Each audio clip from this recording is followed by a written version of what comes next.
দেরি হয় না, বলেন সুবহানাল্লাহ। এই জন্য কুরআনুল কারীমের মধ্যে আসছে ওয়াকালিলুম মিন ইবাদিয়াশ শাকুর।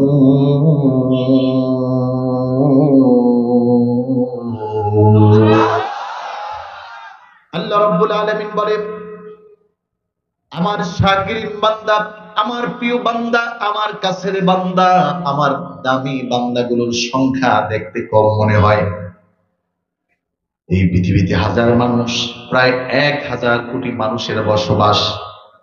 350 কোটি মানুষ হলো মুসলমান, তার মধ্যে আবার মুনাফিক আছে, এর মধ্যে আবার সেমি মুসলমান আছে। কেউ আবার দিনের বেলা মুসলমানিত্ব করে রাতের বেলা মুসলমান ঈমান হারিয়ে ফেলে। কেউ আবার রাতে তাহাজ্জুদে কান্না করে ঈমানের তাকদীরকে পরিপূর্ণ করে। আল্লাহ রাব্বুল আলামিন জানায়, ও গোলাম, এই সব কিছুর মধ্য থেকে আমি তোমাকে পছন্দ করে বানালাম। এই 350 কোটি মুসলমানের মধ্যে তোমার নামটা আমি উঠিয়ে দিলাম। একদিন আব্দুর রহিম, আব্দুল করিম, আব্দুস সাত্তার ও জামিন তুমি বলো নাই আমাকে মুসলমান বানাও। পৃথিবীর কেউ বলে নাই আল্লাহ আমাকে মুসলমানের ঘরে পাঠিয়ে দাও। যদি আমার মালিক আল্লাহ না চাইতেন তাহলে মায়ের রেহিমের মধ্যেও যাওয়া আমার সম্ভব ছিল না।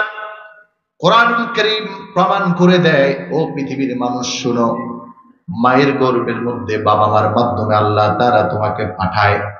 যে এক ফোঁটা নাপাক পানির মধ্যে তোমার জীবন আল্লাহ তাআলা রেখেছেন, ওই এক ফোঁটা নাপাক পানির মধ্যে তোমার মতো এমন আরো 20,000 সন্তান হওয়ার মতো ছিল। আল্লাহ রাব্বুল আলামিন সকলকে মাইনাস করে আপনাকে আমাকে পছন্দ করেছেন। জবান খুলে আওয়াজ করে বলেন আল্লাহ। আমার প্রিয় ভাইরা, যুবক বন্ধুরা, পর্দার আড়ালে মা বোনেরা আমার, কোরআনুল কারীম আমাদেরকে তথ্য দেয়, শোনো পৃথিবীর মানুষ, ওয়াল্লাহু আখরাজাকুম মিন বুতুনি উম্মাহাতিকুম লা তা'লামুনা শাইআ وجعل لكم السمع والأبصار والأفئدة لعلكم تشكرون।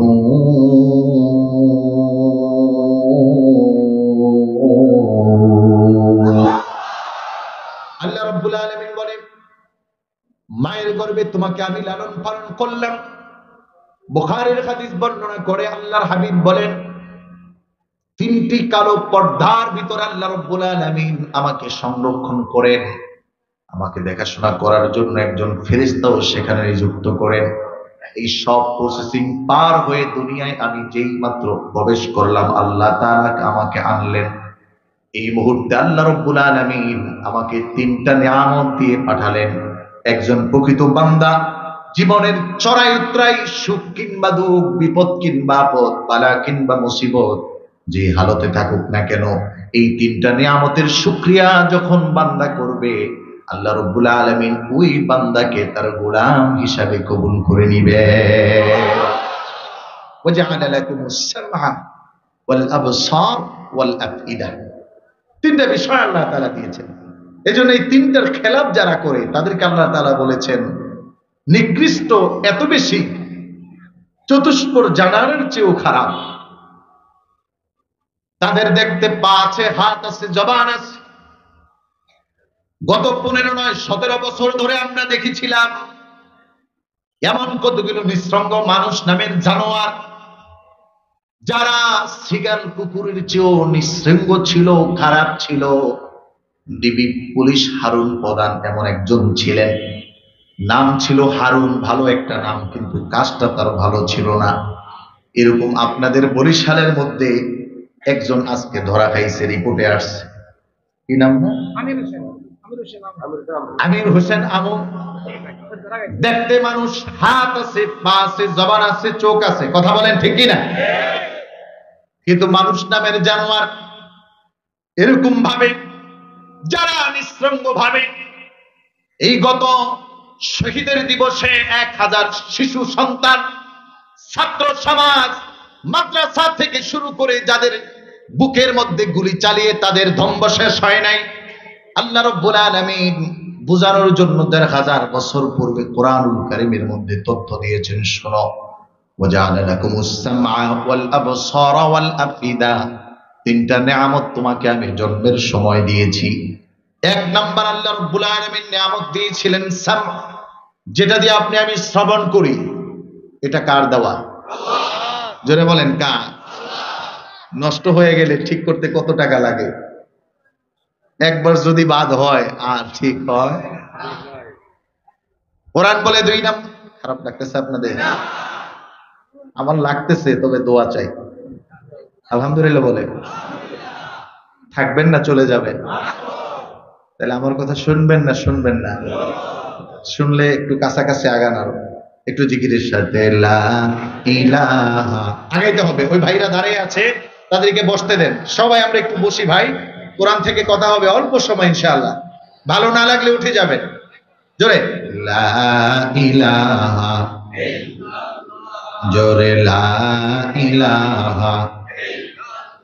ভাই খাদিজা পাগল হইল, আয়ে নবীর প্রেমে মজিল।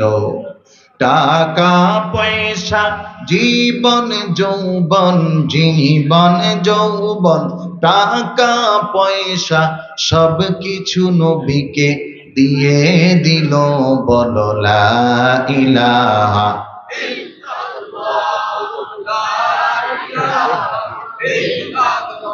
জোরে লা ইলাহা, মাশাআল্লাহ লা ইলাহা ইল্লাল্লাহু মুহাম্মাদুর রাসূল সাল্লাল্লাহু আলাইহি ওয়াসাল্লাম। প্রিয় ভাইরা আমার, বলছিলাম আল্লাহ রাব্বুল আলামিন বলে ওয়াল আবসার, বান্দা ২ নাম্বার নিয়ামত দিয়েছিলাম মায়ের গর্ভ থেকে আসার সাথে সাথে, যেটা গর্ভের মধ্যে আমি রব্বুল আলামিন প্রস্তুত করেছিলাম। তোমার নাকটা কেমন হবে, মুখটা কেমন হবে, চক্ষুটা কেমন হবে, জবানটা কেমন হবে, হাতের আঙ্গুলগুলো কেমন হবে, ভুরুটা কেমন হবে, সব আমি অঙ্কন করেছি। আল্লাহু আকবার বলেন। পৃথিবীর কোন দলের হাতে দেই নাই, কারণ যদি আওয়ামী লীগের হাতে দিত তাহলে সব মানুষ আওয়ামী লীগ বানাই দিত। যদি বিএনপির হাতে দিত সব মানুষের বিএনপি বানাইতো। কথা বলেন ঠিক কিনা? বড় করে বানাইতো, সুন্দর বানাইতো, দেখতে যেন ভালো লাগে। এই জন্য আল্লাহ বলছেন হুয়াল্লাযী ইউসাউবিরুকুম ফিল আরহামি কাইফা ইয়াশা। বলেন আল্লাহু আকবার। আল্লাহ রাব্বুল আলামিন বলে আমি নিজ হাতে তোমাকে বানিয়েছি, তোমার আকৃতি মায়ের গর্ভে আমি দিয়েছি। আসার সময় ১ নম্বর নিয়ামত কানের শক্তি দিলাম, শ্রবণ শক্তি, এটা আমি আল্লাহ তাআলা দিয়েছি। ও আমার বান্দা, এই কান যতবার ব্যবহার হয় সেটা যেন আমার জন্য হয়। এই কানটা যেখানে ব্যবহার হয় সেটা যেন আমার জন্য হয়। এই কানটা যেন গান আর বাদ্যযন্ত্রে না হয়ে যায়। এই কান দিয়ে যেন পরনিন্দার গীবত না হয়ে যায়। এই কান দিয়ে যেন কোরআন বিরোধী অপশক্তির কথা না শোনা হয়। ২ নাম্বার আল্লাহ রাব্বুল আলামিন বলে ওয়াল আবসারা, তোমাকে আমি দৃষ্টি শক্তি দান করেছি। চোখের পাওয়ার কত জানা আছে? দাম কত? যার নাই তার একটু জিজ্ঞাসা করেন চোখ কত টাকা দিবা। ও যদি কোটিপতি হয় বলবে কোটি টাকা দিব, তাও আমাকে একটা চোখ দাও। চোখের উপর আলোচনা করলে ২-৫ ঘন্টা লাগবে, according to the holy Quran and Sunnah. আমি মুখতাসার আপনাদেরকে ১ মিনিট একটা তথ্য দিই। এই ২ চোখকে আল্লাহ তাআলা এক এক চোখে ১৩,০০০ ভোল্টেজ লাগাই দিয়েছে। সুবহানাল্লাহ। এক এক চোখে কত হাজার পাওয়ার? ২ চোখে কত হাজার? এখানে খুব একটা ইম্পর্টেন্ট কথা আছে, খুব খেয়াল করবেন। সবাই শুনতেছেন? এখন যদি এই লাইটগুলো বন্ধ করে দেওয়া হয়, চোখের পাওয়ার থাকবে না চলে যাবে? কাকা কয় কথাটা কইছে কি বুঝি নাই। থাকবে কি? থাকবে কিনা আব্বা? কিন্তু থাকবে না। চোখের পাওয়ার এখন আছে না নাই? এখন দেখা যায় কি যায় না? আমাকে দেখতেছে? দাঁড়িয়ে আছে না নাই? বাতিটা নিভিয়ে দিলে আমাকে দেখবেন, কিন্তু পাওয়ার আছে না নাই? তাহলে কাজ করতেছে না কেন? কোনদিন ভাবছেন? আচ্ছা, এবার এখান থেকে ছোট্ট একটু মিলে নেন। বাংলাদেশের বড় একজন নাস্তিক হুমায়ুন, বড় আরেকটা নাস্তিক শাহরিয়ার কবির মুরগিচোর, আছে না নাই? বড় আরেকটা নাস্তিক ডক্টর জাফরুল্লাহ, আছে না নাই? যুবক ভাই, please listen to me. The point is for only the young men, because it is essential for the all men. The perfectly think, if you think that about your mind and your education quality. Doctor Zafrullah doctor হয়েছে বটে, কিন্তু তার মেধা আর তার বিচক্ষণতা কোরআনের নূর দিয়ে না দেখার কারণে ও নাস্তিক হয়ে গেছে। কথা বলে ঠিক কিনা? যেমনটা নাস্তিক মক্কার জমিনে আবুল হেকাম থাকার পরেও যখন কোরআনকে অ্যাভয়েড করেছে, বিশ্বনবী মুহাম্মদ রাসূলুল্লাহকে অ্যাভয়েড করেছে, আর ওহীর বার্তাকে অ্যাভয়েড করেছে, ওটা আবুল হেকাম থেকে, জ্ঞানের পিতা থেকে অস্থাবলে নিক্ষিপ্ত হয়ে জাহেলের পিঠায় পরিণত হয়েছে। চোখের 26,000 পাওয়ার থাকার পরেও লাইট না থাকলে যেমন বোঝা যায় না, দেখা যায় না, 1000 ডক্টরেট ডিগ্রি হতে পারে, জ্ঞানের শাখার পোশাকা হতে পারে, এই কোরআনের আলো যদি না থাকে তাহলে ওটা মানুষ হতে পারে না। কথা বলো ঠিক কিনা? এজন্য আলেম, মসজিদের ইমাম, তার কাছে জ্ঞানের আলো আছে না নাই? এই কোরআন আছে না নাই? ও এটা দিয়ে আল্লাহ পর্যন্ত দেখে, আর ও ডক্টরেট হয়েছে, দেখে না, কয় দেয়ার ইজ নো গড, আল্লাহ বলতে কিছু নাই, পাওয়ারলেস, ভ্যালুলেস। এজন্য যতক্ষণ পর্যন্ত পৃথিবীর জ্ঞান এই কোরআন ওয়াল কোরআনিল হাকিমের সাথে না মিলবে, ততক্ষণ পর্যন্ত তার জ্ঞান তাকে উপকার দিতে পারবে। জোরে বলেন, পারবে? এজন্য কাদিয়ানী সম্প্রদায়ের বিরুদ্ধে আমাদের স্লোগান হলো একটাই, সে যত বড় জ্ঞানী হোক আর যত বড় বিজ্ঞ হোক, যখন আমার রাসূলুল্লাহর খতমে নবুয়ত মানতে পারে নাই, এই কোরআনকে মানতে পারে নাই, সে কাফের, তাতে কোনো সন্দেহ নাই। কথা বলেন ঠিক কিনা? আপনারা কোরআনের পক্ষে না বিপক্ষে আওয়াজ করে বলতে হবে। অতএব যারা বাংলার জমিনে রাসূলের বিদ্বেষী আর খতমে নবুয়তের বিরোধিতা করবে, ওই কাদিয়ানীদের সাথে হাত মিলাবে, আমরা তাদের বিরুদ্ধে প্রস্তুত আছি কিনা? কথা বলেন। যদি রাজপথে নামতে হয়, কারা কারা যেতে রাজি আছেন? হাত তুলে দেখা। নারে তাকবীর, নারে তাকবীর। বিশ্বনবীর শত্রুরা হুঁশিয়ার, সাবধান। খারাপ লাগছে? কষ্ট পাইছে? আমার তো কষ্ট হইতেছে। প্রিয় ভাইরা আমার, বলছিলাম রব্বি করিম বলে ওয়াল আবসার, তোমাকে আমি দৃষ্টি শক্তি দিলাম। 3 নম্বরে আল্লাহ তাআলা বলেন ওয়াল আফিদা, ওরে আমার গোলাম, তোমাকে আমি আল্লাহ রাব্বুল আলামিন মেধা দিলাম, ব্রেন দিলাম। এই 3টা নিয়ামতের যারা অস্বীকার করে, কোরআন বলছে ওয়ালাকাদ দারানা লিজাহান্নামা কাসীরাম মিনাল জিন্নি ওয়াল ইনস লাহুম কুলুবুন লা ইয়াফকাহুনা বিহা ওয়া লাহুম আ'য়ুনুন লা ইউবসিরুনা বিহা ওয়া লাহুম আযানুন লা ইয়াসমাউনা বিহা উলাইকা কাল আনআম বাল হুম আদাল উলাইকা হুমুল গাফিলুন।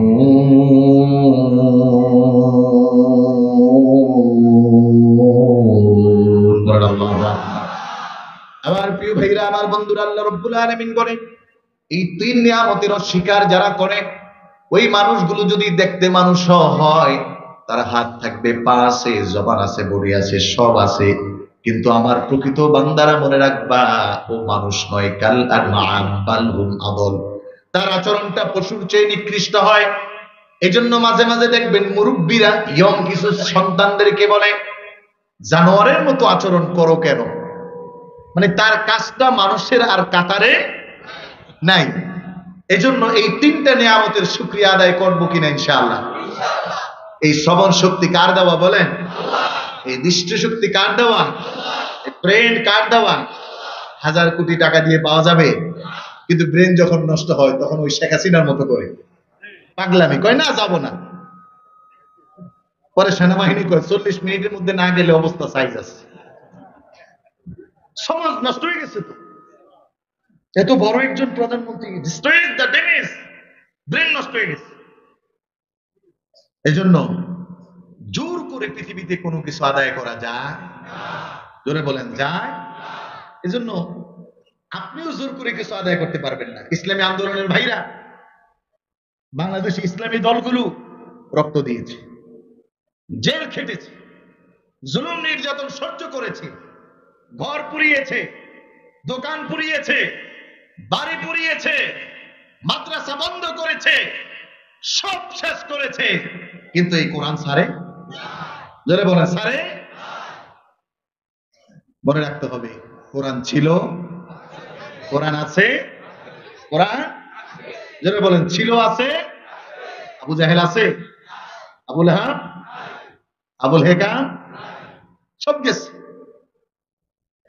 এজন্য কোরআনের সাথে যারা থাকবে এদের কোনো ভয়। প্রিয় ভাইরা আমার,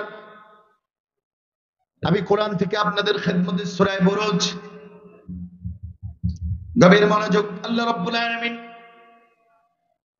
কোরআনুল কারীমের সূরা বুরুজ থেকে আপনাদের খেদমতে প্রথম 5টি আয়াত আমি তেলাওয়াত করেছি। আল্লাহ রাব্বুল আলামিন যদি আমাকে সুযোগ করে দেন, আমি অল্প একটু কথা বলবো। থাকবেন না চলে যাবেন? সবাই থাকবেন তো? ফজর পর্যন্ত কারা হাত জাগান? অনেকে জাগায় না, কয় হুজুরই তো থাকবে না, হুজুর অসুস্থ। এরা চালাকি বুঝে নাই। দুনিয়ার চালাকি বুঝলেন, পরকালের চালাকি বুঝবেন না? আল্লাহু আকবার। পয়গম্বর মুসা সহ 17 জন নবী আবেদন করছে, আল্লাহ এই উম্মত গুলারে আমারে বানায় দেন। সুবহানাল্লাহ বলবেন না? আমাদের কথা বলছে। সুবহানাল্লাহ বলেন তো সবাই, কার কথা? আমাদের কথা বলেন। আমাদের কথা, আমাদের দাম আছে না নাই? আখিরি জামানার উম্মতেরই তো দামের অভাব নাই।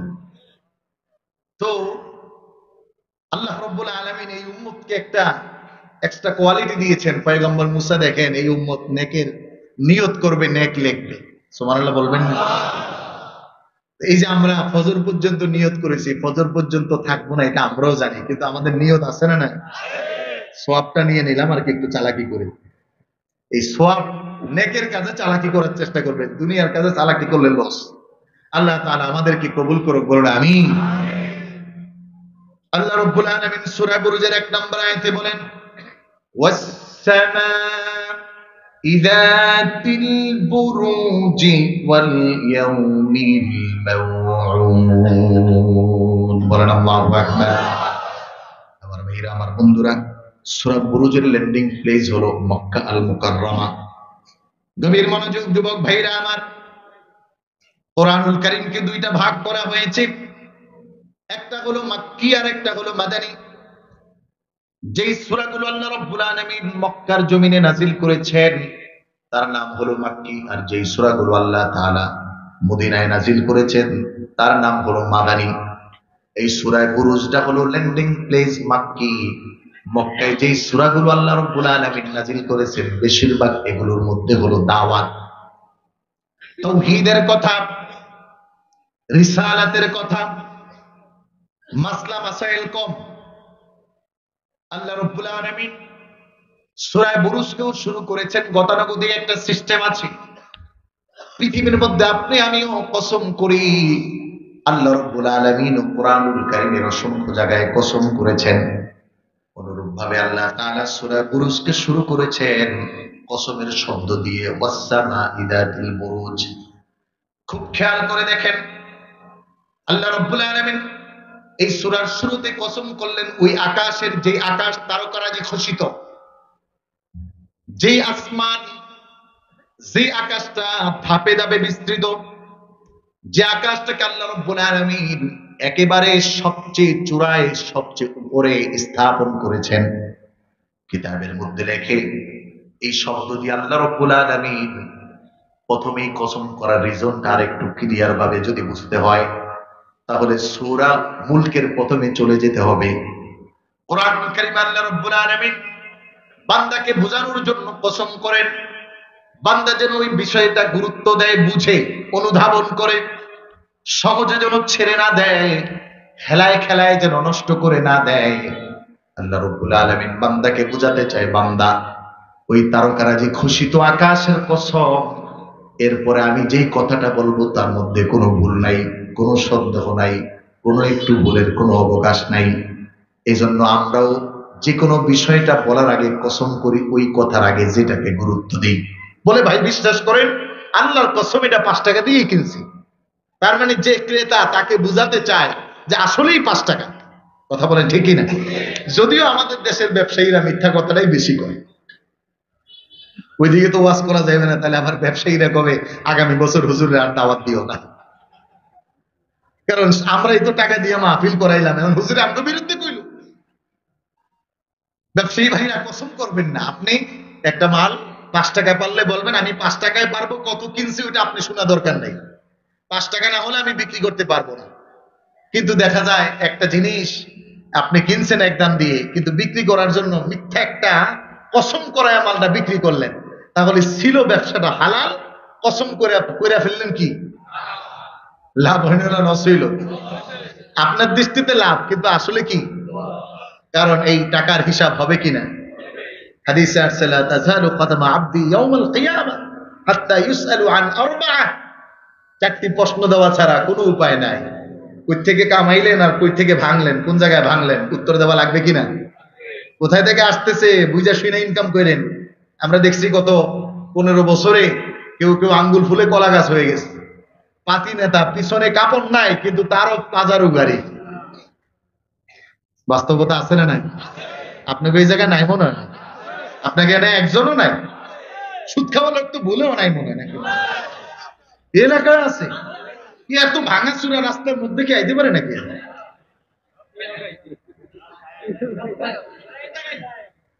আপনারা বলার আগে আমি বুঝে গেছি যে পুরা চোরের বড়টা এই জায়গায় বাস করে, না তো এমন রাস্তা থাকে না। এটা মায়া দয়া তো মানুষের আছে, কথা কোন ঠিক কিনা? শোনেন, টেন্ডার হয় না এরকম না, কিন্তু টেন্ডার কিন্তু ঢাকা থেকে সবাইরই দেয় কম বেশি। কিন্তু এর আগে একটা কথা আছে, আপনাকে বিরুদ্ধে যাবে, বলবো না, বাদ দিব, এ বুঝে শুনে কেন। কিন্তু আপনাদের এলাকায় ইলেকশন হয়, হ্যাঁ? কারা কারা ভোট দিচ্ছেন হাত জাগান তো।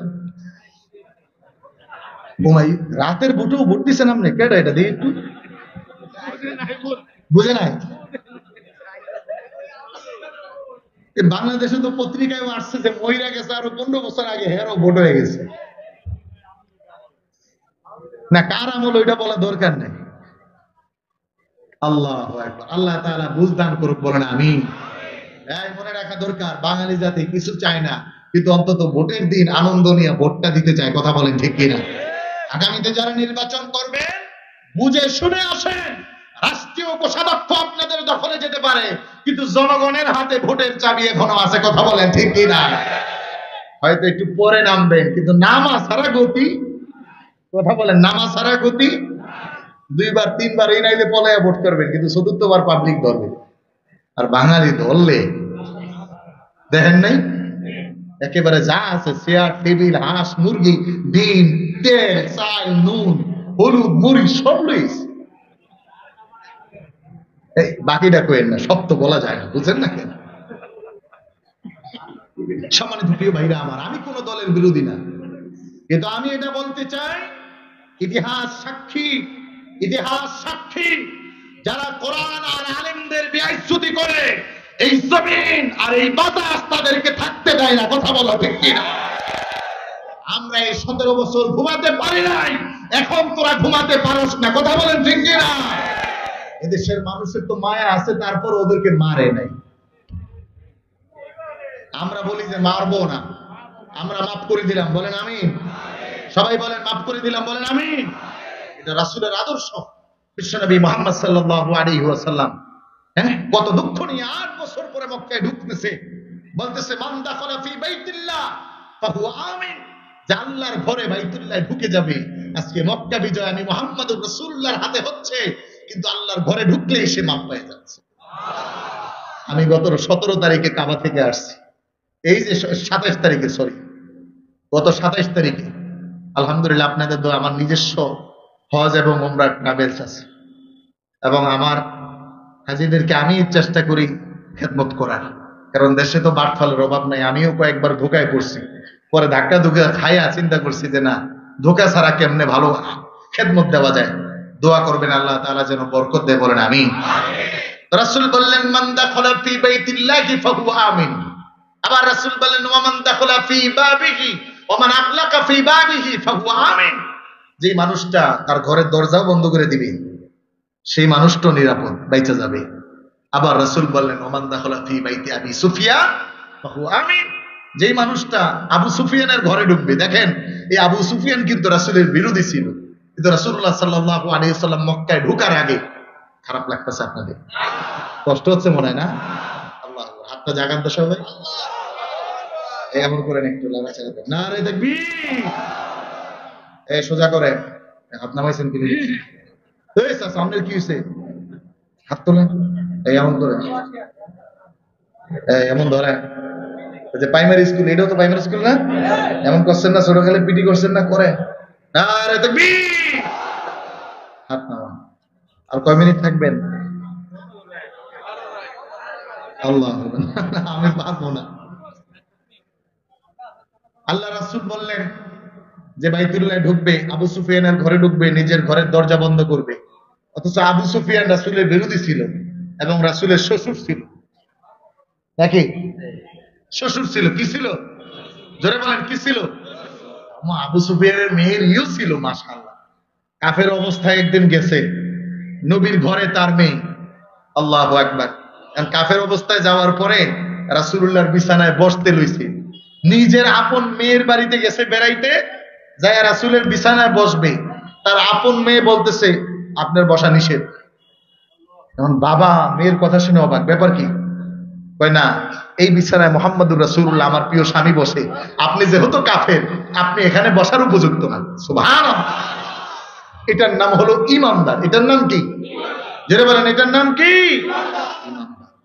তো আল্লাহ রাসূল সাল্লাল্লাহু আলাইহি সাল্লামের কাছে আবু সুফিয়ান আগের দিন দেখা করতে গেছিল, বুঝছে এবার আর কোনো সান নাই, মুহাম্মদুর রাসূলুল্লাহ মক্কায় আসছে, বিজয় না করে উপায় নাই, এলাকা আগের দিন যা দেখা করে আসছে। তা আল্লাহ রাসূলও তার সম্মান নষ্ট করেন নাই, দেখা করার কারণে বলছে যদি কেউ আবু সুফিয়ানের ঘরেও ঢুকে তাইলেও তাকে মাফ করে দিব। কিন্তু মক্কায় যখন রাসূলুল্লাহ ঢুকলেন, 10 জন ব্যক্তির নাম বললেন। কয়জন? জোরে বলেন, কয়জন? এর মধ্যে 4 জন মহিলা, 6 জন পুরুষ। 4 জন মহিলা। এই 10 জনের ব্যাপারে বললেন যদি এই 10 জনকে কাবার গিলাফ ধরেও তোমরা পাও, খুব ভালো বুঝেন, যদি এই 10 জন কাবার গিলাফ ধরেও ক্ষমা চায়, এদেরকে কোনো ক্ষমা করা যাবে না। বর্তমান সরকারের কাছে অনতিবিলম্বে আমাদের আবেদন হলো, ডিবি প্রধান হারুন, আমার রফিকুল্লাহ মাদানী সহ, মামুনুল হক সহ, সাকাওয়াত হুজুর রাজি সহ, বাংলার কওমি বলেন, আলিয়া বলেন, যে কোনো ধর্মের বলেন, অথবা বিশেষ করে আমাদের আলেম সমাজ বলেন, হোক আমাদের দেশের আহলে সুন্নাত নামে, হোক আমাদের দেশের গরম সুন্নি নামে, আলেমদেরকে ধরে ধরে নির্যাতন করেছে। আমাদেরও আবেদন হলো, এই 10 জন যেমন রাসূলুল্লাহ লিস্টি দিয়েছে, আমরাও সরকারকে লিস্টি দিতে চাই, অনতিবিলম্বে হারুনকে ধরে জাতির সামনে ফাঁসি দিতেই হবে। কথা বলা ঠিক কিনা? কারণ ওই 10 জনের মতো লিস্টিতে ঢুকে গেছে। রাসূল বলছেন এই 10 জনকে কাবার গিলাফ ধরে পাইলো, মাঝখান থেকে কাইটা দিবা। কি করবা? জোরে বলেন, কি করবা? এজন্য আলেমদেরকে যারা সবচেয়ে বেশি কষ্ট দিছে, এদেরকে এখন ধরে ধরে মাঝখান থেকে কাটা দরকার।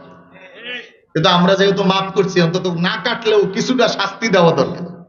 কথা বলেন ঠিক কিনা? ওরা যেমন আলেমদেরকে গরম পানিতে প্রস্রাব করাইছে, ওর একটু করানো দরকার। আলেমকে যেমন অনেক কষ্ট দিয়ে না খাওয়ায় রাখছে, ওর একটু না খাওয়ানো দরকার। আয়নাঘরে এত কষ্ট আমরা দিতে চাই না, যদি ভালো হয়। আয়নাঘর আমার পাশেই, আমি যেখানে বাসা, যেখান থেকে আজকে আসছি 5 মিনিট লাগে আয়নাঘরে যাই।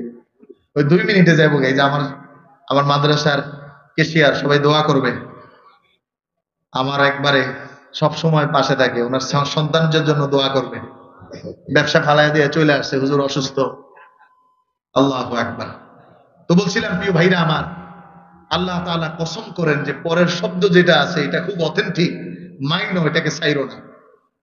সূরা বুরুজ আল্লাহ রাব্বুল আলামিন বলেন, ওয়াস সামাই যাতিল বুরুজ, আমি ওই আকাশের কসম করছি যে আকাশ তারকারাজি দ্বারা সুসজ্জিত। কোরআন কারীম আল্লাহ তাআলা আল্লাহকে চেনার জন্য আকাশ বানালেন। কবি ডাক দিয়ে বলে, ও পৃথিবীর মানুষ, উনজুর ইলাস সামা, রবকে যদি চিনতে হয় একটু তাকাও আকাশের দিকে।